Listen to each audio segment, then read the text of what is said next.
Job titles are becoming obsolete, and the companies that are so focused on them are already falling behind. What's happening in the market right now is it's hard to find talent. So companies that are tailoring their jobs to the people that they currently have, those are the companies that are winning, and those are the companies that are going to be able to move forward with all the market trends. So if you don't focus on your current employees and start tailoring a job related to the things that they can do, you're going to start losing all your talent. I was working on a team a while ago where things were just becoming inefficient. The leader was bombarded with projects and just didn't have time for our colleagues. And a lot of the colleagues needed help with things that they were doing and felt like there was like a disconnect.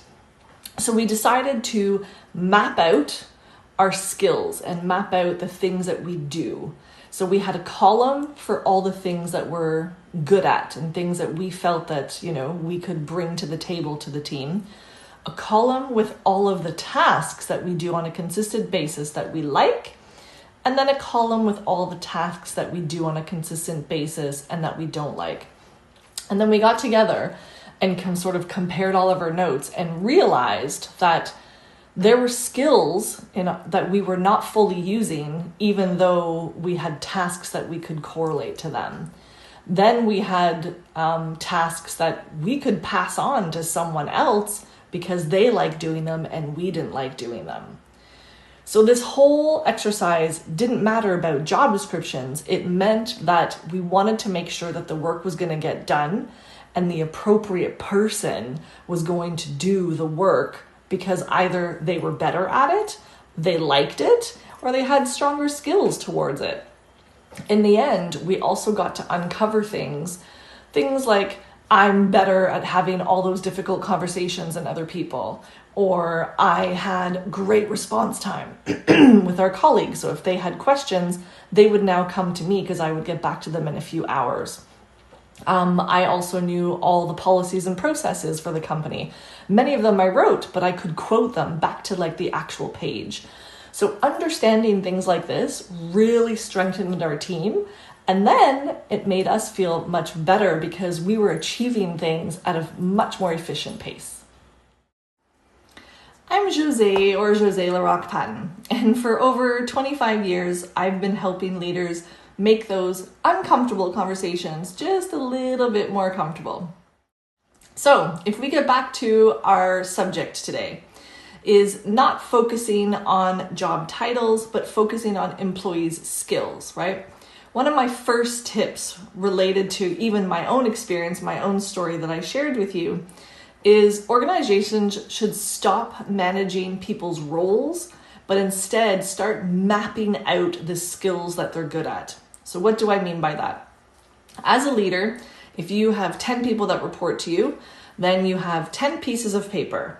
You write everyone's name on one piece of paper, and then you write 3 to 5 skills that you feel that employee is good at.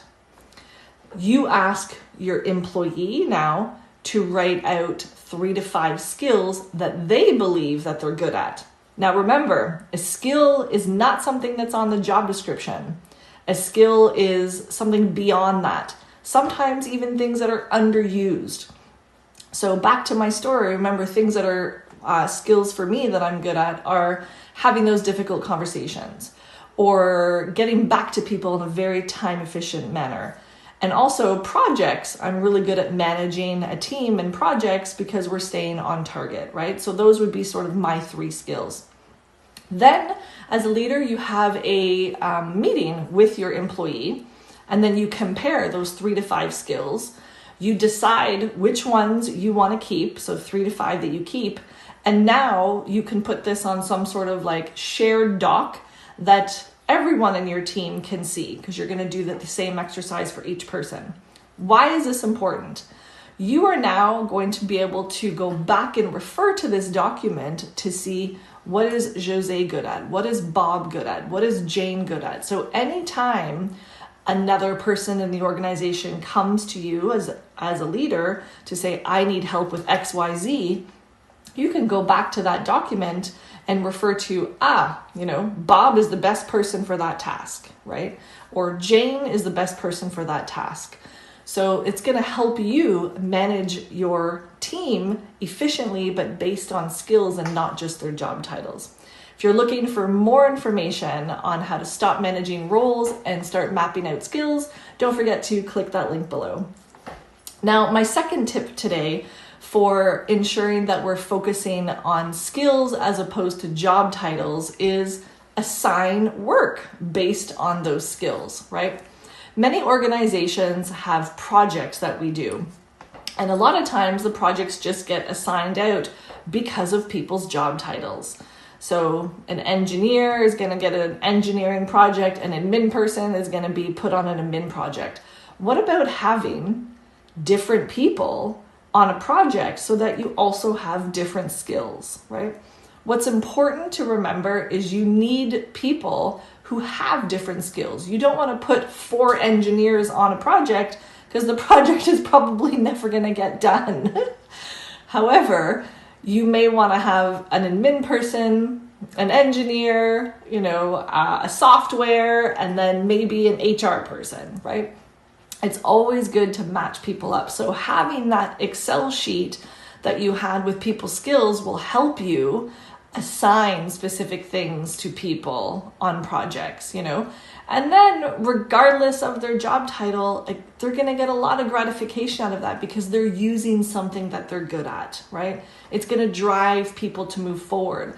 So there's a very high probability that that team is going to be very efficient because they're all using their strengths, which is a great way to be able to bring gratification to employees. So my third tip for today on what you should do to help employees focus on their skills and not job titles is when you're doing your one-on-ones, start having those conversations about building people's skills.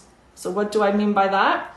Ask them, what new skill do you want to learn? Or what skill do you want to improve on? A lot of times when we're doing performance reviews or one-on-ones, we're just focusing on the performance review document, right? We don't usually focus on self-development, or maybe we do, but it's a manager telling an employee what they want to do. Now again, since you already have your Excel sheet that explains to people what skills that they're good at, you can use that for your one-on-ones and for your performance reviews. And again, ask the employee, what would you like to build? Is there a new skill that you'd like to build or something that you'd like to be, improve on? The whole idea is to ensure that you're finding skills that matter to the employee and obviously matter to the business. The more live opportunities you give your employee to use those skills, the better it is for you and your team and obviously the organization. So many people have skills that are being underused, but also because we don't talk about skills as much. We just talk about tasks in a job description. So starting to evolve and tailoring people's duties based on the skills that they have and the strengths that they have can really help move a team forward. It's also pretty time efficient too, because people are going to be happy and look forward to coming to work during the day and doing all their tasks because they're using skills that they're good at. So if you're looking for more tips and tricks on anything HR related, I look forward to seeing you in our next video.